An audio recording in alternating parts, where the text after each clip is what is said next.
Welcome to AP European History with Dr. Brovkin. Today we're going to continue to talk about French Revolution and its Napoleonic stage. So last time we discussed Napoleon coming to power, the 18th of Brumaire, the seizure of power or the revolution of 1799. Today we focus on his government. So as I mentioned before, Napoleon was really interested in government. He had this kind of hands-on attitude. He really liked to know every single detail of everything and was quite interested in the various sides of the government. So this is the government that is called Consulat. Consulat. So he is one of the three consuls. Very quickly it became one of two consuls. Siège was the second consul. Then he's proclaimed himself the first consul, and then consulat was replaced by the empire. So let's just briefly discuss his political system that he had set up. So there were three institutions of importance. One is called the Senate, which is a legislative institution appointed by the consuls from 6,000 elected notables. So the preceding system, there was a committee of 500, so elected 500 were a kind of a parliament. Now you have 6,000 notables elected, but of those, he selects, essentially, the Senate. Now, then there's also the Council of State, also appointed by the consuls. And the Council of State proposes legislation.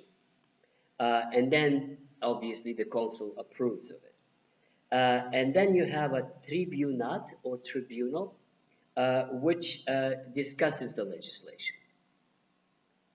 Now, these institutions are a modified version of the way it was in the Roman Republic. So a lot of it is kind of echoes of the Roman Republic, and he himself would position himself pretty much as Julius Caesar, who would end that republic and proclaim himself emperor.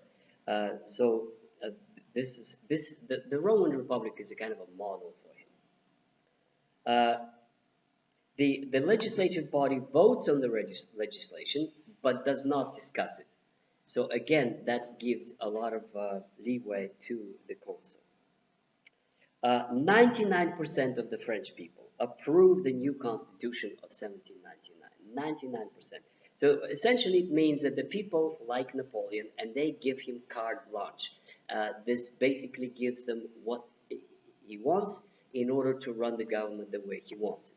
Partly this is because there were already several constitutions, none of them really worked, and the country was simply tired of the endless rebellions and wars inside and outside. In a sense, here is the leader that everybody decided to support and give him a chance to create the government that he felt was going to work. This was, of course, not a kind of a government we could associate with democracy. Democracy only in the sense that the people approve of Napoleon. But everything else is pretty much centralized dictatorial regime that functions very well because there's no waste of time on debates between factions that could never come to any conclusion, as we see happening now in the United States Congress, for example. So essentially, it's a centralized regime which is based on law, which is exactly what the Frederick the Great created in a kind of a Rechtsstaat. So we should not confuse efficient government with the support of the people, but still not the way we would call democratic institutions in the sense of the 21st century. Okay, the next important, yes, the provincial reform stays on. Basically, you have small départements. All provinces are abolished, so he keeps that part of the administrative structure. One of the most important things about Napoleon's consulat period is the concordat, is the reconciliation with the Catholic Church, which is called concordat. Concord means agreement. So it's an agreement between Napoleon and the Pope.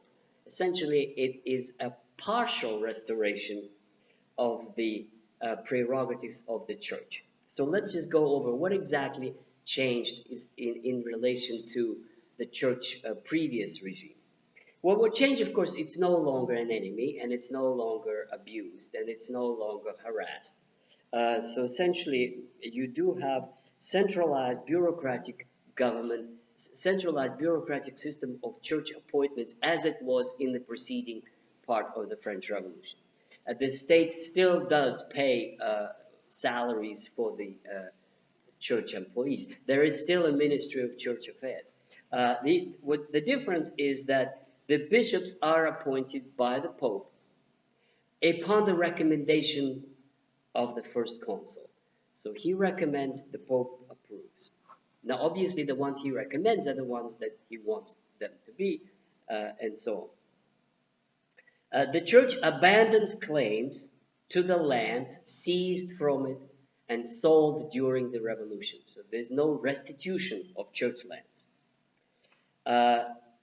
Point number 3, old calendar is restored. So this revolutionary calendar, 10-day week, all that stuff is dumped, and you go back to the Julian calendar, the one we use today.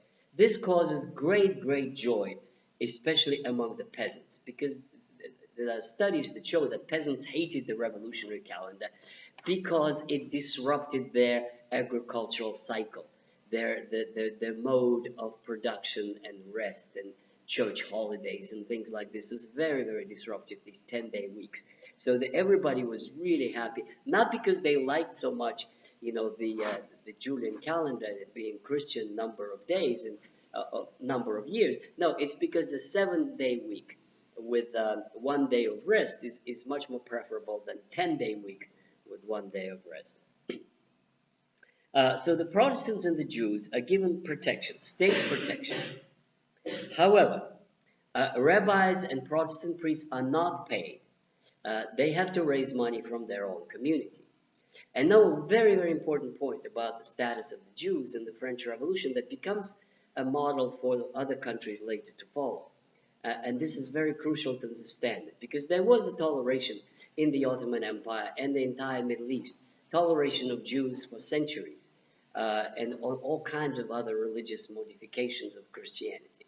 And yet the French toleration is very different, established by the French state, and it's practiced to the present time, which is that the Jews had practiced their religion on their own as individuals, but they cannot form any kind of association that would apply Jewish law, as they could in the Ottoman Empire. The law is the French secular law for everybody. There's no such thing that adjudication in a court of law between two Jews on the Jewish law. No way. Everybody has secular French law, but they can have their synagogues, they can have their schools, they can have their religious freedoms, but not religious self-government. That's the key. Not religious self-government, as they could in the Orient. And it's from this actually principle that today you cannot have a jalaba, you cannot have self-government based on Sharia law and all kinds of stuff. No, everybody has a French secular law, and all you can do is just basically pray unharassed. That's in any religion. That's the idea. Okay, so that's the Concordat, which will be important for him to make the next step when he decides to be the emperor.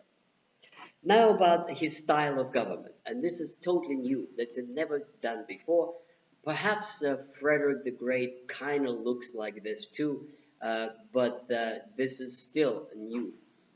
Frederick the Great didn't have to worry about politics. He didn't have to please the press. He was doing what he believed is right for his country, but he had no opposition.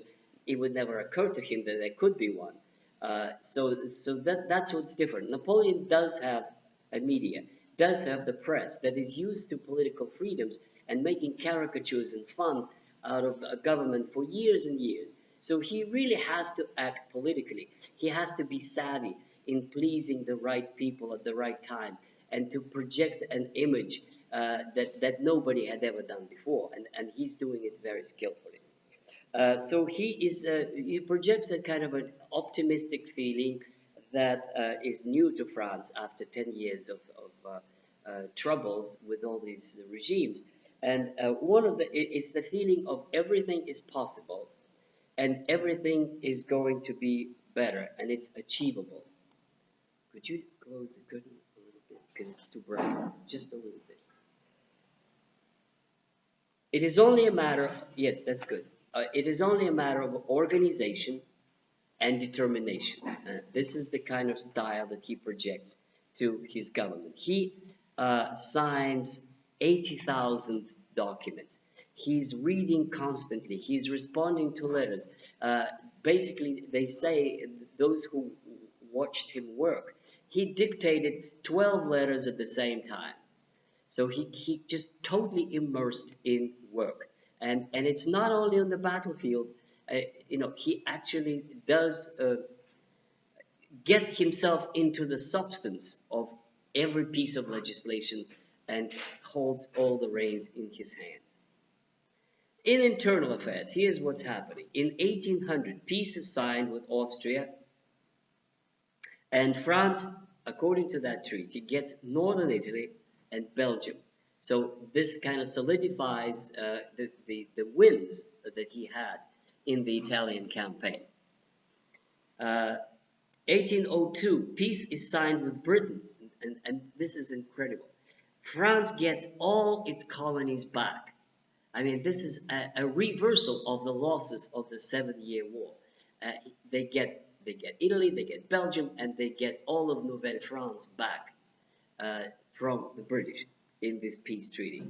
And they also get the left bank of the Rhine, which is huge, which is not only Alsace-Lorraine, but it's also the territory up to Cologne. I mean, they have a piece of Germany which is now annexed to France. Now, historically speaking, France never had what he got. France never had these territories under her control at the same time. There were times when it conquered Belgium, but then they gave it back. They never had the bank of the Rhine. They never actually had all of northern Italy. This was a huge addition to French power. In 1802, right after these successes, he proclaims himself Consul for life. So he becomes a kind of a life president for life. And he's beginning to dream of the empire, which will come shortly. He conducts another plebiscite, which is a referendum, to prepare the ground for being proclaimed an emperor. And of course he wins overwhelmingly. And so in a sense you could say the French people voted to make him an emperor.